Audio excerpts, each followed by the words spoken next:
नमस्कार. आज आपणा सर्वांसाठी घेऊन येत आहे एक नवीन कथा, अरेंज मॅरेज, शौर्य आणि श्रुतीचा भाग पहिला. अजून कशी आली नाही ही कार्टी? तरी सांगितलं होतं लवकर ये, लग्नाला जायचंय. अहो येईल, नका काळजी करू बोललात. आडनाव फक्त वाघ आहे, बाकी डरकाळी काही बाहेर पडत नाही. अहो वाघींसमोर असताना वाघाची काय मजाल डरकाळी फोडण्याची. पुरे झालं, त्या कार्टीला आधी फोन करा. कुठे उंदरत बसलीये देव जाणे. कधी म्हणून वेळेवर येत नाही, काही म्हणून ऐकत नाही. कसं होणार आहे?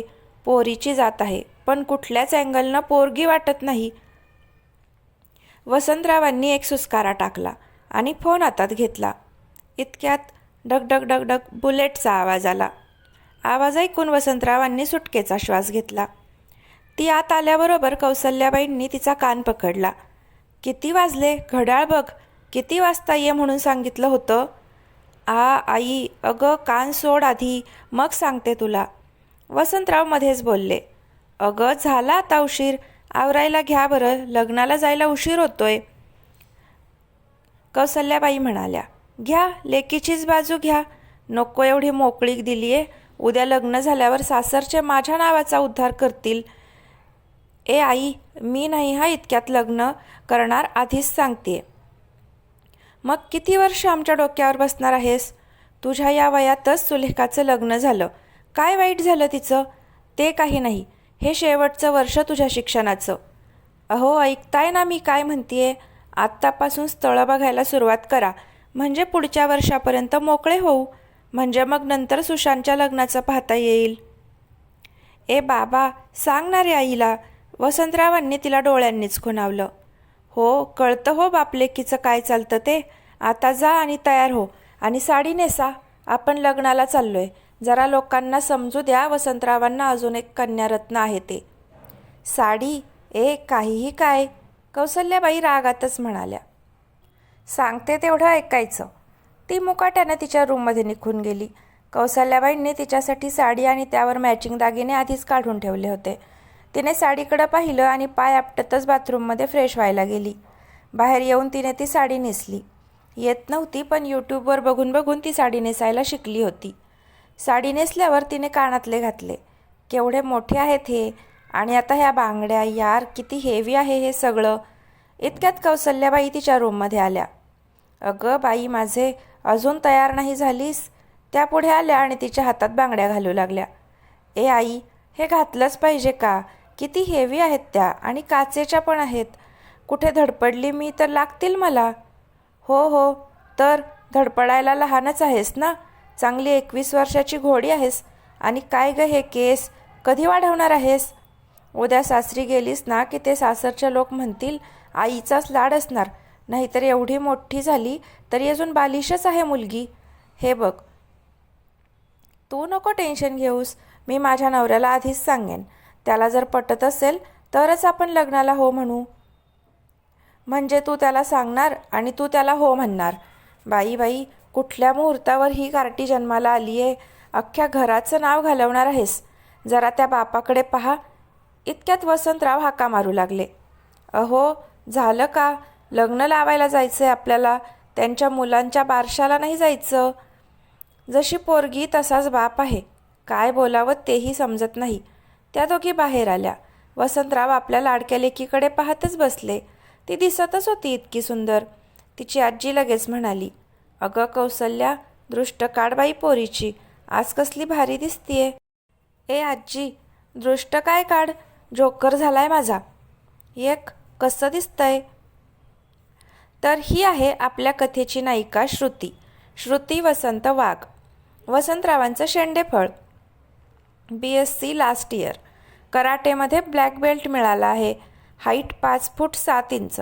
समोरचा नडला तर फुटलाच. कॉलेजची बुलेट क्वीन. नृत्यात पारंगत. सगळ्या प्रकारच्या फंक्शनमध्ये कॉलेजमध्ये पुढे असायची. केसांचा बॉयकट. अख्ख्या कॉलेजमध्ये रावडी म्हणून फेमस होती. घाईघाईत वसंतराव, कौसल्याबाई आणि श्रुती तिघेही लग्नाला निघाले. निघताना आजीबाईंना जेवण करून घ्या, नाहीतर पिक्चर बघायच्या नादात विसराल, असं सांगून ते तिघेही निघाले. आजीबाईंना गुडघेदुखीचा त्रास होता, त्यामुळे त्या घरीच थांबल्या होत्या. वसंतराव ज्या ठिकाणी कामाला होते तिथल्या मालकाच्या मुलीचं आज लग्न होतं. वसंतराव त्यांचे सगळ्यात विश्वासू आणि जवळचे होते. लग्नमंडपात सनई चौघडे वाजत होते. सगळीकडे जोरदार तयारी सुरू होती. आज अधिकाररावांच्या ज्येष्ठ सुपुत्राचं म्हणजे शौर्याचं लग्न होतं. त्याची बालमैत्रीण चित्रासोबत. आज शौर्य खूपच हँडसम दिसत होता. त्यानं पीच कलरची शेरवानी आणि सिल्क धोती घातली होती. त्यावर मॅचिंग गळ्यात मोत्यांची 3 पदरी माळ आणि पायात मोजडी. सगळे त्याच्याकडे पाहून त्याची तारीफ करत होते. शौर्य लग्नमंडपात आला तरी अजून चित्रा आली नव्हती. मुहूर्ताची वेळ टळून चाललीये म्हणून गुरुजी नवरीला आणायला सांगत होते.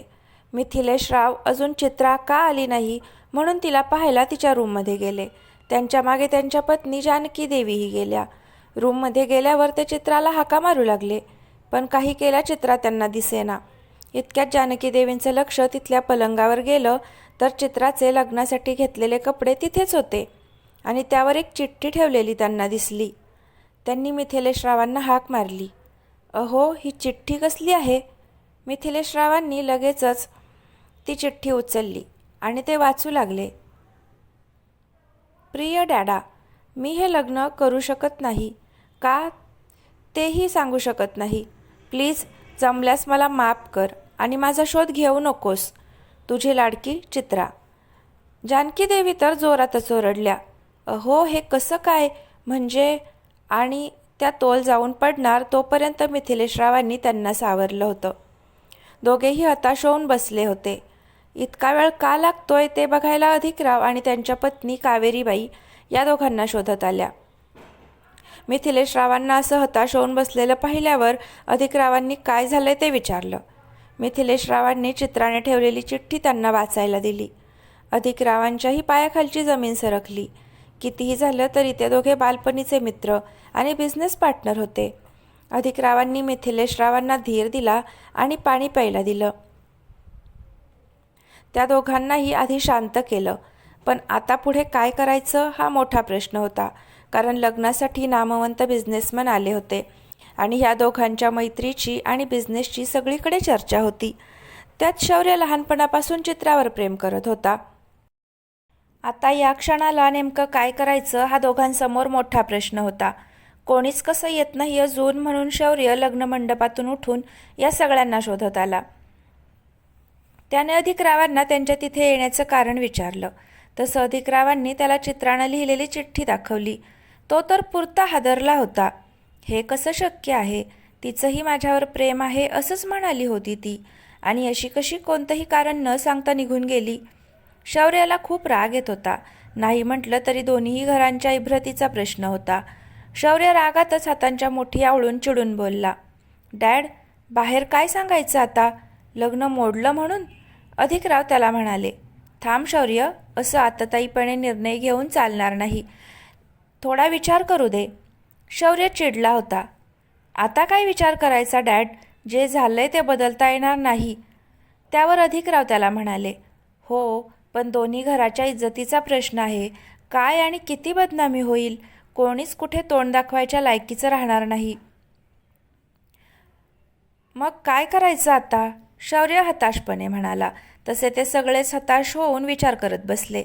इतक्यात तिथे वसंतराव, त्या दोघांचा विश्वासू माणूस आला.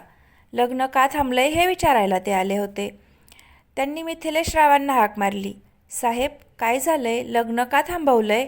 बाहेर लोक नको नको त्या चर्चा करत आहेत. आता मात्र सगळेच हादरले. मिथिलेशरावांनी चित्रा लग्न मंडपातून गायब असल्याचं सांगितलं. त्यावर वसंतराव त्यांना म्हणाले. अहो, शोधा, असतील इथंच. त्यावर मिथिलेशरावांनी त्यांना सगळी परिस्थिती सांगितली. वसंतरावांनाही समजेना आता काय करायचं ते. इकडे श्रुती हातातल्या अक्षदा एक एक करून इकडे तिकडे टाकून वैतागली होती. ए आई, लग्न का लागत नाहीये? किती वेळ वाट पाहायची? मला आता कंटाळा आलाय आणि झोपसुद्धा.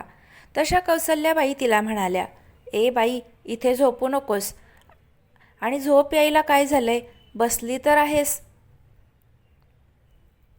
नुसती. आणि तुझे ते बाबा कधीचे आत गेलेत, ते पण अजून आले नाहीत. जाऊन बघ जा जरा त्यांना. श्रुती पाय आपटतच तिच्या बाबाला शोधायला गेली. एक एक रूममध्ये ती बघत होती. इतक्यात तिला एका रूममधून आवाज आला, म्हणून ती त्या रूमजवळ गेली. तिला तिचा बाबा दिसल्यावर तिनं हाक मारली. काय रे बाबा, कधीचा आलायस इकडे? चल ना, बोर होतंय रे आता. वसंतरावांनी तिच्याकडे पाहिलं आणि तिला म्हणाले, तू हो पुढे बेटा, आईजवळ थांब, मी आलोच थोड्या वेळात. तिला पाहून अधिकरावांच्या डोक्यात एक कल्पना आली. त्यांनी तिला थांबायला सांगितलं आणि ते वसंतरावांकडे वळाले. हे बघा वसंतराव, तुम्ही आमचे विश्वासू आहात. मी जे बोलतोय ते तुम्हाला पटतंय का ते बघा. वसंतराव त्यांना म्हणाले, म्हणजे तुमची मुलगी आम्हाला सून म्हणून चालेल. त्यांनी मिथिलेशरावांकडे पाहिलं. त्यांच्याही क्षणभर लक्षात आलं नाही. जेव्हा लक्षात आलं तेव्हा तेही म्हणाले, हो हो प्लीज वसंतराव, आमची गेलेली अब्रू आता तुमच्याच हातात आहे. वसंतरावांना तर काहीच समजेना. ते म्हणाले, अहो हे कसं शक्य आहे? माझी मुलगी अजून लहान आहे आणि कसं म्हणजे मी खूप साधा माणूस आहे. तुमची बरोबरी नाही करू शकत मी. तुम्ही समजून घ्या. श्रुतीला तर काहीच समजत नव्हतं. ती दारात उभी राहून उजव्या हाताच्या करंगळीचं नख कुरतडत होती. ह्या सगळ्यांचं बोलणं ऐकत होती. अधिकरावांनी तिला आत रूममध्ये बोलावलं. ती आत आली आणि तिची आणि शौर्याची नजरानजर होताच दोघेही एकसाथ ओरडले.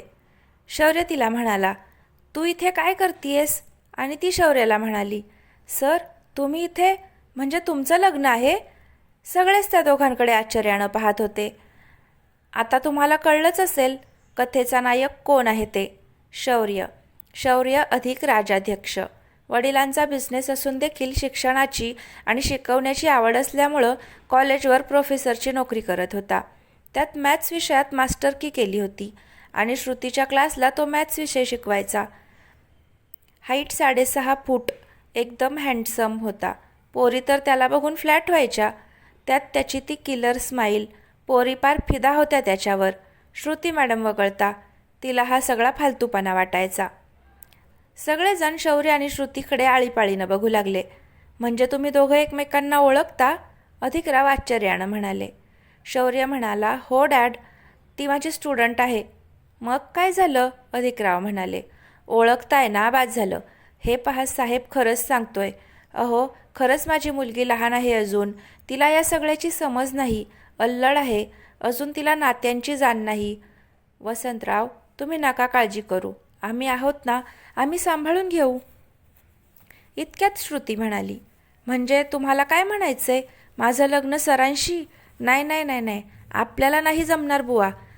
एकतर हे इतके आखडू आहेत, हसतानाही मोजून मापून हसतात. चक, तिनं तोंडानं आवाज काढला. आपलं आणि ह्यांचं नाही जुळणार. ए बाबा, सांग ना ह्या सगळ्यांना.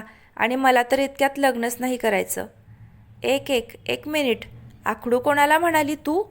तू कोण आहेस? अख्ख्या कॉलेजमधली रावडी म्हणतात हिला, आणि दिवसभर टपोरीगिरी करत फिरते. ही पोरांना घाबरवायच्या ऐवजी पोरं हिला घाबरतात. ही आज साडीत दिसतीये म्हणून हिला भुलू नका. नेहमी जीन्स आणि शर्टमध्ये असते आणि गळ्यात त्या टपोरी पोरांसारखा रुमाल अडकवलेला असतो. परवाच कॉलेजमध्ये एका मुलाला मारले हिनं. हिच्याशी मी लग्न करू? नो वे डॅड. असाच राहिलेला बरा मी. मग त्यात काय, आता तुम्हाला जमत नाही टपोरीगिरी, त्याला मी काय करणार? आणि त्या मुलाला मारलं कारण तो येणाऱ्या जाणाऱ्या मुलींची छेड काढत होता.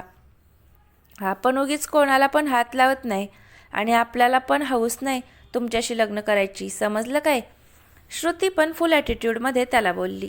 बघितलं डॅड हिची भाषा कशी आहे ते? ही तुम्हाला सून म्हणून पाहिजे? श्रुती, ही कोणती पद्धत आहे मोठ्यांशी बोलण्याची? वसंतराव जरा मोठ्या आवाजातच बोलले. तशी श्रुती कान पकडून लगेच सगळ्यांना सॉरी म्हणाली आणि वसंतरावांना म्हणाली, तू चिडू नकोस ना रे बाबा, प्लीज. श्रुती आणि शौर्य, तुम्ही दोघे पण शांत बसा. निर्णय आम्ही घेणार आता. हे बघा वसंतराव, तुम्ही आमचे जुने विश्वासू आणि आमच्या मर्जीतले आहात. तुम्हाला पाहता तुमचे संस्कार चांगलेच असणार. आणि राहिला प्रश्न तिच्या रावडी असण्याचा, तर आम्हाला ही रावडी आमची सून म्हणून पसंत. काय मिथिलेश, मी बरोबर बोलतोय ना? हो, अगदी बरोबर आहे. आजपासून ही माझी मानसकन्या. लग्नाचं टेन्शन घेऊ नका, सगळा खर्च माझा. इतक्यात कौसल्याबाई तिथे आल्या. अहो वाघ, किती वेळ झालं शोधतीये, आणि ती कार्टी कुठे? कधीची तुम्हाला बोलवायला गेलीये, कुठे कडमडली कोणास ठाऊक.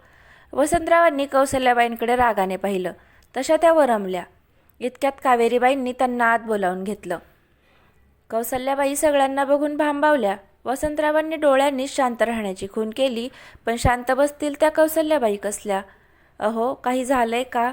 म्हणजे ते अजून लग्नही लागलं नाही. मग वसंतरावांनी लग्न न लागण्याचं कारण कौसल्याबाईंना सांगितलं. त्यावर त्या म्हणाल्या, मग आता जाऊया घरी. इथे थांबून काय करायचं? माझी कामं खोळंबली आहेत घरी. चला बरं लवकर. का तुम्ही नंतर येताय? मी आणि श्रुती जातो घरी. आता मात्र वसंतराव चिडले. अहो, जरा पुढचंही ऐकून घेत चला जरा. साहेबांनी आपल्या श्रुतीला मागणी घातली आहे त्यांच्या मुलासाठी आणि लग्न आत्ताच करायचं म्हणतायत. म्हणजे? कौसल्याबाईंनी न समजून विचारलं.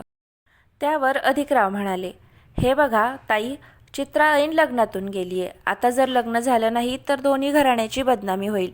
म्हणून आम्ही आमच्या मुलासाठी तुमच्या मुलीला पसंत केलंय. मिथिलेशराव पुढे आले आणि म्हणाले, ताई, आता ती माझीही मानसकन्या आहे, तर लग्नाचा सगळा खर्च मीच करणार आहे. तुम्हाला फक्त मुलगी तुमची द्यायची आहे. कौसल्याबाईंनी वसंतरावांकडे एकदा पाहिलं आणि मग ह्या सगळ्यांकडे. अहो, हे कसं जमेल? म्हणजे आम्ही काही तुमच्या तोलामोलाचे नाही आणि अजून माझी श्रुती लहान आहे. इकडे श्रुती डोळे बारीक करून कौसल्याबाईंकडे बघत म्हणाली, ए आई, तूच तर सकाळी म्हणालीस ना 21 वर्षांची घोडी झालीस आणि आता लहान आहे म्हणतेस. एकदा काय ते ठरव ना. तसं कौसल्याबाईंनी तिच्याकडे रागाने पाहिलं आणि तिला म्हणाल्या, गप्प बसतेस का जरा? सगळे श्रुतीकडे पाहून हसत होते. हे बघा, अशी आहे ही, थोडी वेंधळी. कुठे काय बोलावं तेही समजत नाही हो तिला. तुम्ही तुमच्या मुलासाठी दुसरी मुलगी पहा ना. त्या तशा बोलल्यावर जानकीदेवींनी कौसल्याबाईंसमोर हात जोडले. ताई, उपकार करा. आमच्या मुलीनं आमची अब्रू घालवली आहे. हे लग्न जर झालं नाही तर आमची खूप बदनामी होईल. आणि त्या रडू लागल्या. कौसल्याबाईंना काय बोलावं तेच कळत नव्हतं. इतक्यात मिथिलेशरावांनी डोक्यावरचा फेटा काढून वसंतरावांच्या पायावर ठेवला. वसंतराव आता निशब्द झाले. त्यांनी फेटा उचलून मिथिलेशरावांच्या डोक्यावर ठेवला आणि कौसल्याबाईंकडे पाहिलं. त्या समजून गेल्या, पण मन मानायला तयार होत नव्हतं. शौर्यही वैतागला होता. डॅड, प्लीज एकदा विचार करा ना. कसं जमेल हे सगळं?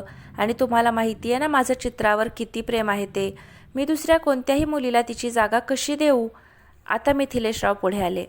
हे बघ शौर्य, मी चित्राचा डॅडी. तुला सांगतोय, विसर तिला आता. गेली ती कायमची. मेली म्हणालास तरी चालेल. ज्या व्यक्तीला आपल्या भावनांची कदर नाही, आपल्या प्रेमाची कदर नाही, अशा व्यक्तीला आयुष्यात कधीच कोणतं स्थान देऊही नये आणि अशा व्यक्तीसाठी स्वतःचं आयुष्य उद्ध्वस्तही करू नये. मी तुझी आणि या सगळ्यांची माफी मागतो. आज माझ्या मुलीमुळं तुमच्या सगळ्यांचा मान सन्मान धुळीला मिळाला आहे. माफ कर बेटा मला. अहो काका, असं काय करताय? असे हात जोडू नका तुम्ही प्लीज. मी आहे लग्नाला तयार, पण मी तयार नाही, श्रुती लगेचच म्हणाली. अधिकराव पुढे आले आणि आता ते श्रुतीसमोर उभे राहिले. प्लीज बेटा, आम्ही तुझ्या पुढे हात जोडतो. माझ्या मित्राची खूप बदनामी होईल, समजून घे आम्हाला. श्रुती तिच्या बाबाकडे पाहायला लागली. बाबा, तू तरी सांग ना. अजून माझं शिक्षण बाकी आहे. माझं स्वप्न तर माहिती आहे ना तुला. अधिकराव पुन्हा तिला म्हणाले, हे बघ बाळा, तुझं शिक्षण चालू राहील आणि तुझी स्वप्न पूर्ण करण्याची जबाबदारी मी घेतो. मग तर झालं. पण तरी श्रुती जरा नाराज झाली. तिच्या भावी स्वप्नांमध्ये तिनं लग्नाचा कधी साधा विचारसुद्धा केला नव्हता. वसंतरावाचाही नाईलाज झाला. शेवटी त्यांचं घर मिथिलेशरावांच्या जीवावर चाललं होतं आणि वसंतरावांच्या प्रत्येक पडत्या काळात मिथिलेशरावांनी त्यांना मदत केली होती. त्यामुळं वसंतरावांनी त्यांची पत्नी कौसल्याबाई आणि श्रुतीची समजूत घातली. शेवटी श्रुतीसुद्धा नाईलाजानं लग्नाला तयार झाली. आज कौसल्याबाईंचे डोळे भरून आले होते. सकाळचे त्यांचेच शब्द त्यांना आठवले. आजच मी तिला म्हणाले होते की आता तिचं ह्यावर्षी लग्न करायचं. उगीचच बोलले मी. त्यांना स्वतःचाच राग येत होता. उदास मनानेच त्या श्रुतीची लग्नासाठी तयारी करू लागल्या. तर फ्रेंड्स, कथेचा पहिला भाग कसा वाटला ते नक्की कमेंटमध्ये सांगा. जर आवडला तर लाईक करा आणि या कथेचे पुढचे भाग पाहण्यासाठी चॅनलला आत्ताच सबस्क्राईब नक्की करा. धन्यवाद.